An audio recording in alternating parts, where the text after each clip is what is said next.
Vijayakanth sir 100 படம் work பண்ண costumer. அவன் வந்து விஜயகாந்த் சாருக்கே சரியாக இது பண்ண மாட்டான். இவர் எப்படி மதிப்பாங்க? யோ நீ ஏற்றா அப்படின்னா பல்லான்னு ஒரு அரசு அறிவன்.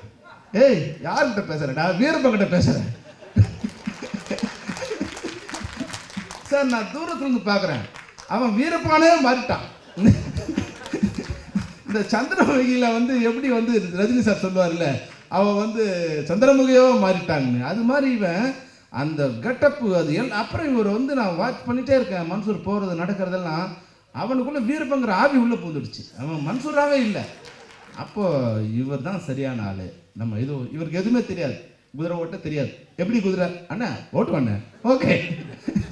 இப்போ இவர் ஒரு ஷாட் எடுக்கணும். இப்போ குதிரையை வந்து பின்னாடிக்கு வச்சுட்டு லோ ஆங்கிளில் அங்கே வந்து கேமரா வச்சுட்டு புஷ்லேருந்து குதிரையை அடித்தா மேலே வரணும், அந்த கேமரா மேலே அது ஜம்ப் பண்ணணும்.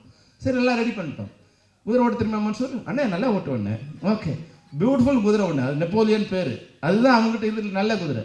அவங்ககிட்ட கொடுத்துட்டு ரெடி ஸ்டார்ட் கேமரா. இது வந்து 72 ஃப்ரேம்ஸில் எடுக்கணும். கேமரா ஓடுது, ready start camera, action action action. Mansoor வா வா வா. அண்ணே குதிரை வரமாட்டேங்குது. அப்படியா ஒன்று நான் வந்து அந்த குதிரை கோவிந்தராஜத்தை அவரை கூப்பிட்டுட்டேன். ஏன்னா எனக்கு பயம் என்னன்னா